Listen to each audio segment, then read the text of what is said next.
नमस्कार। आज बात करते हैं एक बड़ी ही दिलचस्प कहानी की जिसका शीर्षक है सृष्टिकर्ता और ग्वाला। चलिए एक सवाल से शुरू करते हैं। सोचिए जरा, क्या हो अगर इस ब्रह्मांड को बनाने वाला ही कोई गलती कर बैठे, जब वो खुद अपनी ही एक रचना की शक्ति को परखने निकले और नतीजा उसकी कल्पना से भी कहीं ज्यादा बड़ा हो। तो कहानी शुरू होती है एक परीक्षा से, एक सृष्टिकर्ता की जिज्ञासु परीक्षा। अब देखिए, यहाँ दो किरदार हैं। एक तरफ हैं भगवान ब्रह्मा, जो सारे वैदिक ज्ञान के स्वामी हैं, इस पूरे ब्रह्मांड के रचयिता। और दूसरी तरफ हैं कृष्ण, गांव के एक साधारण से लड़के जिनके हाथ में बस खाने का सामान है। यही जो विरोधाभास है ना, यही इस पूरी कहानी का दिल है। तो हुआ ये कि ब्रह्मा जी के मन में आया कि चलो कृष्ण की असली ताकत को परखा जाए। और उन्होंने किया क्या?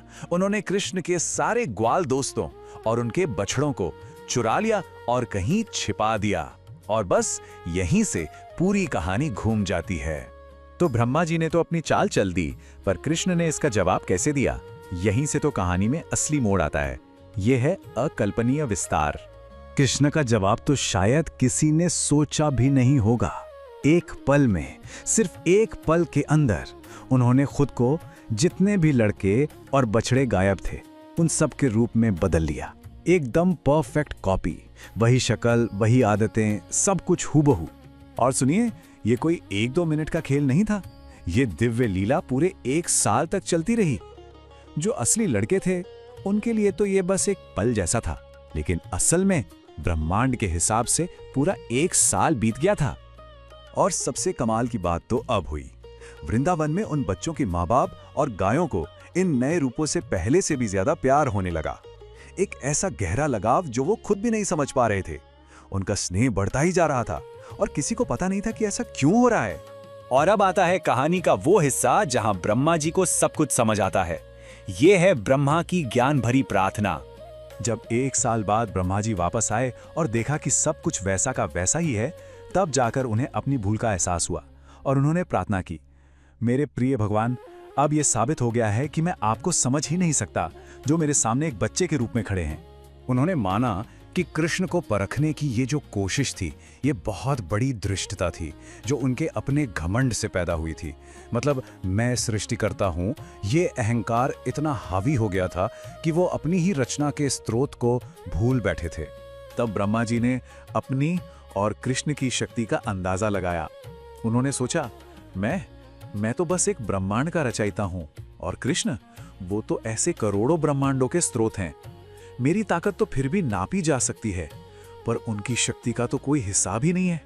तो आखिर में ब्रह्मा जी किस नतीजे पर पहुंचे? यही कि कृष्ण ही परमात्मा है, हर चीज का ओरिजिन, यहां तक कि खुद उनका भी। तो ब्रह्मा जी ने जो सीखा, चलिए उस फिलॉसफी को थोड़ा और समझते हैं। यह है तर्क वितर्क बनाम भक्ति की कहानी। तो सवाल यह है कि अगर किसी दिव्य शक्ति को आप नाप ही नहीं सकते, तो फिर उसे जानेंगे कैसे? यही प्रॉब्लम ब्रह्मा जी के सामने थी, और सच कहें तो हम सबके सामने भी यही सवाल आता है। इसे समझने के लिए ना एक बड़ी अच्छी मिसाल दी गई है, धान की भूसी की। देखिए, अगर आप धान से भरी बोरी को कूटेंगे तो क्या मिलेगा? चावल। मतलब मेहनत काम आई। पर अगर आप सिर्फ खाली भूसी को पीटते रहें तो कुछ नहीं मिलेगा, सिर्फ मेहनत बर्बाद होगी। तो बस यही बात है, सिर्फ अपने दिमाग से, अपने लॉजिक से ईश्वर को समझने की कोशिश करना, वो खाली भूसी पीटने जैसा ही है। तो फिर सही रास्ता क्या है? चावल कैसे मिलेगा? ब्रह्मा जी को समझ आया कि ये तर्क वितर्क का रास्ता छोड़ना होगा। इसके बजाय विनम्र होकर दिव्य संदेशों को सुनना होगा, कीर्तन करना होगा और अपने काम के फल को अर्पित करना होगा। इससे होता क्या है? दिल साफ होता है, और तब कृपा से वो चीजें भी समझ आ जाती हैं जो लॉजिक से कभी नहीं आ सकती। ये ज्ञान पाने का नहीं, उसे महसूस करने का रास्ता है। यहाँ एक बहुत जरूरी शब्द है, निर्गुण। हम अक्सर इसका मतलब समझ लेते हैं बिना गुणों वाला, पर असल में इसका मतलब ये नहीं है। इसका असली मतलब है जिसके गुण इतने ज्यादा हैं कि उनका अंदाजा ही नहीं लगाया जा सकता। गुण अनंत हैं, उन्हें मापा नहीं जा सकता। तो चलिए अब देखते हैं कि इस पूरी यात्रा के बाद ब्रह्मा जी में क्या बदलाव आया। ये है परम सौभाग्य की कहानी। जब उन्हें सब कुछ समझ आ गया तो उनकी पूरी सोच ही बदल गई, उनकी इच्छाएं बदल गई। उन्होंने क्या प्रार्थना की? उन्होंने कहा, मैं बहुत विनम्रता से यह प्रार्थना करता हूं कि मुझे मेरे आने वाले किसी भी जन्म में इस वृंदावन की धरती पर पैदा होने का मौका मिले। और ये बात दिखाती है कि वो कितना बदल चुके थे। सोचिए, ब्रह्मांड का रचयिता, उसकी सबसे बड़ी इच्छा अब कोई शक्ति या पद नहीं थी, बल्कि वो चाहते थे कि वो वृंदावन में घास का एक छोटा सा तिनका बन जाएं। क्यों? ताकि उन्हें कृष्ण के भक्तों के पैरों की धूल का आशीर्वाद मिल सके। तो आखिर में ये कहानी हमें एक सवाल पर लाकर छोड़ देती है कि असल में सबसे बड़ी आध्यात्मिक उपलब्धि क्या है? शक्ति हासिल करना, या फिर जिससे आप प्रेम करते हैं बस उसके करीब रहने की इच्छा रखना? शायद इस कहानी का असली मतलब और हम सबके लिए जो सबसे बड़ा सबक है वो इसी सवाल में है। इस दिव्य कथा को सुनने के लिए आपका हृदय से धन्यवाद।